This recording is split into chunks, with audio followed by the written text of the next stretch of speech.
رزق میں فوقیت بخشی۔ بس وہ لوگ جنہیں فوقیت دی گئی ہے کسی صورت اپنا رزق ان غلاموں پر لوٹانے والے نہیں جن کے مالک ان کے دائیں ہاتھ ہیں کہ وہ اس میں برابر ہو جائیں، تو کیا وہ اللہ کی نعمت کا انکار کرتے ہیں؟ یعنی جب تم اپنے غلاموں کو اپنے رزق اور اختیار کا کوئی حصہ دے کر اپنے برابر کرنے کے لیے تیار نہیں، حالانکہ انسان ہونے میں وہ تمہاری طرح ہیں، پھر اللہ کے عبید غلاموں کو اس کے شریک کیوں بناتے ہو؟ یعنی جب وہ مملوک ہیں تو شریک کیسے بن گئے؟ مزید اس آیت میں اور بھی بہت سارے اسباق ہیں، جیسے اپنے ماتحتوں سے اچھا سلوک کرنا۔ اللہ نے تمہارے لیے خود تمہیں میں سے بیویاں بنائی اور تمہارے لیے تمہاری بیویوں سے بیٹے اور پوتے بنائے اور تمہیں پاکیزہ چیزوں سے رزق دیا، تو کیا وہ باطل کو مانتے ہیں اور اللہ کی نعمت کا وہ انکار کرتے ہیں؟ کتنی پیاری بات ہے جو اللہ نے بیویوں کے سلسلے میں ایک بتائی ہے کہ تمہارے پاس بیویوں سے نفرت کے خواہ لاکھ بہانے ہوں، لیکن ایک تو خوبی ہے کہ اللہ نے ان کے پیٹوں سے تمہاری نسل بنائی، تو کیا ان کا یہ تم پر احسان کم ہے جس پر تم اللہ کا بھی شکر ادا کرو اور ان کے بھی قدردان بنو؟ اور وہ اللہ کے سوا ان کی عبادت کرتے ہیں جو نہ انہیں آسمانوں اور زمین سے کچھ بھی رزق دینے کے مالک ہیں اور نہ وہ طاقت رکھتے ہیں۔ بس اللہ کے لیے مثالیں بیان نہ کرو، بے شک اللہ جانتا ہے اور تم نہیں جانتے۔ مشرک کہتے ہیں جس طرح بادشاہوں کے وزیر اور درباری ہوتے ہیں، ایسے ہی اللہ تک پہنچنے کے لیے مختلف معبود، اتار اور سرکار اور پیر بابے، تو اللہ نے فرمایا نہ دو اس کے لیے ایسی مثالیں۔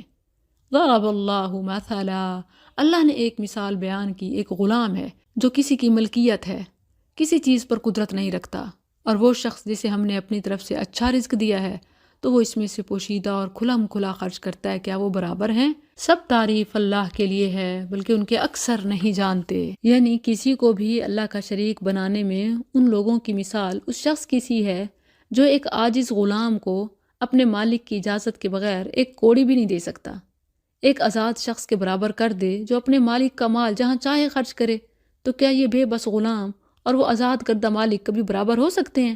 حالانکہ دونوں انسان ہوتے ہیں، ذہنی اور جسمانی ساخت اور قوتوں میں ایک جیسے، پھر بھی ہرگز برابر نہیں ہو سکتے۔ تو جب یہ برابر نہیں ہو سکتے تو کوئی بھی بت یا بزرگ، نبی یا فرشتہ، زندہ یا مردہ، جو سب اللہ کی مخلوق و مملوک ہیں، وہ ساری کائنات کے خالق اور ہر چیز کے مالک کے برابر کیسے ہو سکتے ہیں؟ الحمدللہ، سب تعریف اللہ کے لیے ہے، بلکہ ان کے اکثر نہیں جانتے۔ وضرب اللہ، اور اللہ نے ایک مثال بیان کی، دو آدمی ہیں جن میں سے ایک گنگا ہے، کسی چیز پر قدرت نہیں رکھتا اور وہ اپنے مالک پر بوجھ ہے، وہ اسے جہاں بھی بھیجتا ہے کوئی بھلائی لے کر نہیں آتا۔ کیا یہ اور وہ شخص برابر ہیں جو عدل کے ساتھ حکم دیتا ہے اور وہ سیدھے راستے پر ہے؟ یہ مثال پہلی مثال سے بھی واضح ہے۔ کافر وہ ہے کہ جو ابکم ہے، لا یقدر ہے، اپنے ہی کرتا ہے اور نقصان ہی اٹھاتا ہے۔ مومن وہ ہے جو رب کی مانتا ہے اور فائدے میں رہتا ہے۔ تو دونوں کیسے برابر ہو سکتے ہیں؟ وَلِلَّهِ غَيْبُ السَّمَاوَاتِ وَالْأَرْضِ، اور آسمانوں اور زمین کا غیب اللہ ہی کے پاس ہے، اور قیامت کا معاملہ نہیں ہے مگر آنکھ جھپکنے کی طرح، یا وہ اس سے بھی زیادہ قریب ہے۔ اللہ اکبر، بے شک اللہ ہر چیز پر پوری طرح قادر ہے۔ اور اللہ نے تمہیں تمہاری ماؤں کے پیٹوں سے اس حال میں نکالا کہ تم کچھ نہ جانتے تھے، اور اس نے تمہارے لیے کان اور آنکھیں اور دل بنا دیے تاکہ تم شکر کرو۔ کیا انہوں نے پرندوں کی طرف نہیں دیکھا؟ آسمان کی فضا میں مسخر ہیں، انہیں اللہ کے سوا کوئی نہیں تھامتا۔ بلا شبہ اس میں ان لوگوں کے لیے یقیناً بہت سی نشانیاں ہیں جو ایمان لاتے ہیں۔ اور اللہ نے تمہارے لیے تمہارے گھروں سے رہنے کی جگہ بنا دی، اور تمہارے لیے چوپاؤں کی کھالوں سے ایسے گھر بنائے جنہیں تم اپنے کوچ کے دن یعنی ٹریولنگ میں اور اپنے قیام کے دن یعنی کیمپنگ کے لیے ہلکا پھلکا پاتے ہو، اور ان کی اونوں سے اور ان کی پشموں سے اور ان کے بالوں سے گھر کا سامان اور ایک وقت تک فائدہ اٹھانے کی چیزیں بنائیں۔ اور اللہ نے تمہارے لیے ان چیزوں سے جو اس نے پیدا کی سائے بنا دیے، اور تمہارے لیے پہاڑوں میں سے چھپنے کی جگہیں بنائیں، اور تمہارے لیے کچھ قمیضیں بنائیں جو تمہیں گرمی سے بچاتی ہیں، اور کچھ قمیضیں جو تمہیں تمہاری لڑائی میں بچاتی ہیں، جیسے آج کل بلٹ پروف جیکٹس اور کاسٹیومز۔ اسی طرح وہ اپنی نعمت تم پر پوری کرتا ہے تاکہ تم فرمانبردار بن جاؤ۔ پھر اگر وہ پھر جائیں تو تیرے ذمے تو صرف واضح پیغام پہنچا دینا ہے۔ وہ اللہ کی نعمت کو پہچانتے ہیں پھر اس کا انکار کرتے ہیں، اور ان میں سے اکثر ناشکرے ہیں۔ اور جس دن ہم ہر امت میں سے ایک گواہ کھڑا کریں گے، پھر ان لوگوں کے لیے جنہوں نے کفر کیا نہ اجازت دی جائے گی اور نہ ان سے معافی کی درخواست لی جائے گی۔ اور جب وہ لوگ جنہوں نے ظلم کیا عذاب کو دیکھ لیں گے تو نہ ان سے وہ ہلکا کیا جائے گا اور نہ انہیں مہلت دی جائے گی، اور جب وہ لوگ جنہوں نے شریک بنائے اپنے شریکوں کو دیکھیں گے تو کہیں گے اے ہمارے رب، یہی ہیں وہ ہمارے شریک جنہیں ہم تیرے سوا پکارتے تھے، تو وہ ان کی طرف یہ بات پھینک ماریں گے کہ بلا شبہ یقیناً تم جھوٹے ہو، یعنی انکار کر دیں گے، ہمارا تمہارا کوئی تعلق نہ تھا۔ اور اس دن وہ اللہ کے سامنے فرما بردار ہونا پیش کریں گے، یعنی بہت اچھا بننے کی کوشش کریں گے، اور ان سے گم ہو جائے گا جو وہ جھوٹ باندھا کرتے تھے۔ وہ لوگ جنہوں نے کفر کیا اور اللہ کی راہ سے روکا، ہم انہیں عذاب پر عذاب زیادہ دیں گے اس کے بدلے جو وہ فساد کیا کرتے تھے۔ اور جس دن ہم ہر امت میں ان پر انہی میں سے ایک گواہ کھڑا کریں گے اور تجھے ان لوگوں پر گواہ بنا کر لائیں گے، اور ہم نے تجھ پر یہ کتاب نازل کی اس حال میں کہ ہر چیز کا واضح بیان ہے اور فرما برداروں کے لیے ہدایت اور رحمت اور خوشخبری ہے۔ بے شک اللہ عدل اور احسان اور قرابت والے کو دینے کا حکم دیتا ہے اور بے حیائی اور برائی اور سرکشی سے منع کرتا ہے۔ وہ تمہیں نصیحت کرتا ہے تاکہ تم نصیحت حاصل کرو، اور اللہ کا عہد پورا کرو جب آپس میں عہد کرو، اور قسموں کو ان کے پختہ کرنے کے بعد مت توڑو، حالانکہ یقیناً تم نے اللہ کو اپنے آپ پر ضامن بنایا ہے۔ بے شک اللہ جانتا ہے جو کچھ تم کرتے ہو۔ اور اس عورت کی طرح نہ ہو جاؤ جس نے اپنا سوت مضبوط کرنے کے بعد ٹکڑے ٹکڑے کر کے توڑ ڈالا، یعنی نیکیاں کر کے ضائع مت کرو، محنت کر کے شرک کی بھینٹ نہ چڑھاؤ۔ تم اپنی قسموں کو اپنے درمیان فریب کا ذریعہ بناتے ہو، یعنی میں نے قسم اٹھا لی، اب میں یہ نیکی کا کام بھی کیسے کروں، اس لیے کہ ایک جماعت دوسری جماعت سے بڑی ہوئی ہو۔ اللہ تو تمہیں اس کے ساتھ صرف آزماتا ہے، اور یقیناً قیامت کے دن وہ تمہارے لیے ضرور واضح کرے گا جس میں تم اختلاف کیا کرتے تھے۔ اور اگر اللہ چاہتا تو یقیناً تمہیں ایک ہی امت بنا دیتا، لیکن وہ گمراہ کرتا ہے جسے چاہتا ہے اور ہدایت دیتا ہے جسے چاہتا ہے، اور یقیناً تم اس کے بارے میں ضرور پوچھے جاؤ گے جو تم کیا کرتے تھے۔ اور اپنی قسموں کو اپنے درمیان فریب کا ذریعہ نہ بناؤ، ایسا نہ ہو کہ کوئی قدم اپنے جمنے کے بعد پھسل جائے اور تم برائی کا مزہ چکھو اس کے بدلے جو تم نے اللہ کی راہ سے روکا، اور تمہارے لیے بہت بڑا عذاب ہو۔ اور اللہ کے عہد کے بدلے کم قیمت نہ لو، بے شک وہ چیز جو اللہ کے پاس ہے وہی تمہارے لیے بہتر ہے اگر تم جانتے ہو۔ جو کچھ تمہارے پاس ہے وہ ختم ہو جائے گا، اور جو اللہ کے پاس ہے وہ باقی رہنے والا ہے۔ اور یقیناً ہم ان لوگوں کو جنہوں نے صبر کیا ضرور ان کا اجر بدلے میں دیں گے، ان بہترین اعمال کے مطابق جو وہ کیا کرتے تھے۔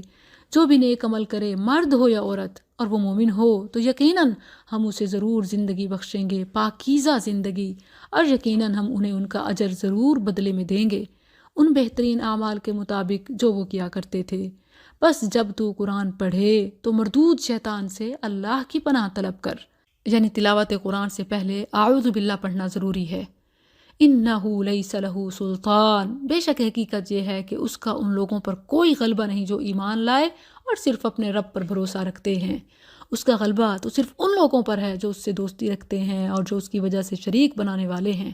اور جب ہم کوئی آیت کسی دوسری آیت کی جگہ بدل کر لاتے ہیں، اور اللہ زیادہ جاننے والا ہے جو وہ نازل کرتا ہے، تو وہ کہتے ہیں تو گھڑ کر لانے والا ہے، بلکہ ان کے اکثر نہیں جانتے۔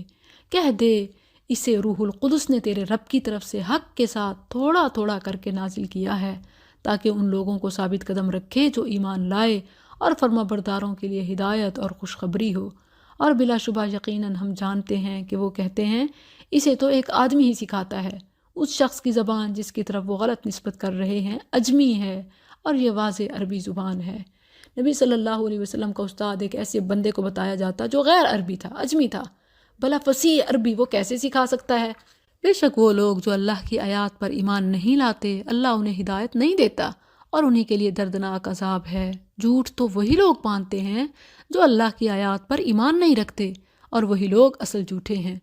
جو شخص اللہ کے ساتھ کفر کرے اپنے ایمان کے بعد، سوائے اس کے کہ جسے مجبور کیا جائے اور اس کا دل ایمان پر مطمئن ہو، اور لیکن جو کفر کے لیے سینہ کھول دے، تو ان لوگوں پر اللہ کا بڑا غضب اور ان کے لیے بہت بڑا عذاب ہے۔ یہ اس لیے کہ انہوں نے دنیا کی زندگی کو آخرت کے مقابلے میں محبوب رکھا، اور اس لیے کہ اللہ کافی لوگوں کو ہدایت نہیں دیتا۔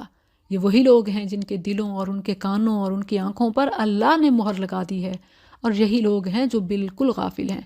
کوئی شک نہیں کہ یہ لوگ آخرت میں وہی خسارہ اٹھانے والے ہیں۔ پھر بے شک تیرا رب ان لوگوں کے لیے جنہوں نے وطن چھوڑا اس کے بعد کے فتنے میں ڈالے گئے، پھر انہوں نے جہاد کیا اور صبر کیا، یقیناً تیرا رب اس کے بعد ضرور بے حد بخشنے والا نہایت مہربان ہے۔ جس دن ہر شخص اس حال میں آئے گا کہ اپنی طرف سے جھگڑ رہا ہوگا، اور ہر شخص کو پورا دیا جائے گا جو اس نے کیا، اور ان پر ظلم نہ کیا جائے گا۔ اور اللہ نے ایک بستی کی مثال بیان کی جو امن والی اطمینان والی تھی، اس کے پاس اس کا رزق کھلا ہر جگہ سے آتا تھا، تو اس نے اللہ کی نعمتوں کی ناشکری کی تو اللہ نے اسے بھوک اور خوف کا لباس پہنا دیا اس کے بدلے جو وہ کیا کرتے تھے۔ اور بلا شبہ یقیناً ان کے پاس انہی میں سے ایک رسول آیا تو انہوں نے اسے جھٹلا دیا، تو انہیں عذاب نے اس حال میں پکڑ لیا کہ وہ ظالم تھے۔ سو کھاؤ اس میں سے جو اللہ نے تمہیں حلال پاکیزہ رزق دیا ہے، اور اللہ کی نعمت کا شکر کرو اگر تم اسی کی عبادت کرتے ہو۔ اس نے تم پر صرف مردار اور خون اور خنزیر کا گوشت اور وہ چیزیں حرام کی ہیں جن پر غیر اللہ کا نام پکارا جائے، پھر جو مجبور کر دیا جائے اس حال میں کہ نہ سرکش ہو اور نہ حد سے گزرنے والا، تو بے شک اللہ بے حد بخشنے والا نہایت رحم والا ہے۔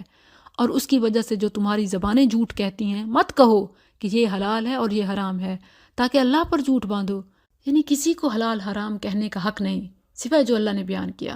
بے شک جو لوگ اللہ پر جھوٹ باندھتے ہیں وہ فلاح نہیں پاتے، بہت تھوڑا فائدہ ہے اور ان کے لیے دردناک عذاب ہے۔ اور ان لوگوں پر جو یہودی ہوئے ہم نے وہ چیزیں حرام کیں جو ہم نے تجھ پر اس سے پہلے بیان کی ہیں، اور ہم نے ان پر ظلم نہیں کیا لیکن وہ اپنے آپ پر ہی ظلم کرتے تھے۔ پھر بے شک تیرا رب ان لوگوں کے لیے جنہوں نے جہالت سے برے عمل کیے پھر اس کے بعد توبہ کر لی اور اصلاح کر لی، بلا شبہ تیرا رب اس کے بعد یقیناً بے حد بخشنے والا نہایت مہربان ہے۔ بے شک ابراہیم ایک امت تھا، اللہ کا فرما بردار، ایک اللہ کی طرف ہو جانے والا، اور وہ مشرکوں سے نہ تھا، اس کی نعمتوں کا شکر کرنے والا۔ اس نے اسے چن لیا اور اسے سیدھے راستے کی طرف ہدایت دی، اور ہم نے اسے دنیا میں بھلائی دی، اور بے شک وہ آخرت میں بھی یقیناً نیک لوگوں سے ہے۔ پھر ہم نے تیری طرف وحی کی کہ ابراہیم کی ملت کی پیروی کر جو ایک اللہ کی طرف ہو جانے والا تھا اور مشرکوں سے نہ تھا۔ ہفتے کا دن تو صرف ان لوگوں پر مقرر کیا گیا جنہوں نے اس میں اختلاف کیا، اور بے شک تیرا رب ان کے درمیان قیامت کے دن یقیناً اس کا فیصلہ کرے گا جس میں وہ اختلاف کیا کرتے تھے۔ ادع الی سبیل ربک، اپنے رب کے راستے کی طرف حکمت اور اچھی نصیحت کے ساتھ بلا، اور ان سے اس طریقے کے ساتھ بحث کر جو سب سے اچھا ہے۔ بے شک تیرا رب ہی زیادہ جاننے والا ہے جو اس کے راستے سے گمراہ ہوا، اور وہی ہدایت پانے والوں کو زیادہ جاننے والا ہے۔ اور اگر تم بدلہ لو تو اتنا ہی بدلہ لو جتنی تمہیں تکلیف دی گئی ہے، اور بلا شبہ اگر تم صبر کرو تو یقیناً وہ صبر کرنے والوں کے لیے بہتر ہے۔ وَاصْبِرْ، اور صبر کر، اور نہیں تیرا صبر مگر اللہ کے ساتھ، اور ان پر غم نہ کر اور نہ کسی تنگی میں مبتلا ہو اس سے جو وہ تدبیریں کرتے ہیں۔ جب اللہ کے لیے صبر ہو تو لوگوں کی سازشوں اور مخالفتوں سے گھبرانا نہیں چاہیے۔ اسی کا نبی صلی اللہ علیہ وسلم کو حکم دیا گیا، واحد مخاطب کا صیغہ ہے، اس میں امت کے لیے واضح سبق ہے۔ ان اللہ مع الذین اتقوا، بے شک اللہ ان لوگوں کے ساتھ ہے جو ڈر گئے، یعنی جو اللہ کی خاطر گناہ چھوڑتا ہے تو اللہ کی مدد ہر حال میں اس کے ساتھ ہوتی ہے۔ ان اللہ مع الذین اتقوا والذین هم محسنون، اور ان لوگوں کے جو نیکی کرنے والے ہیں،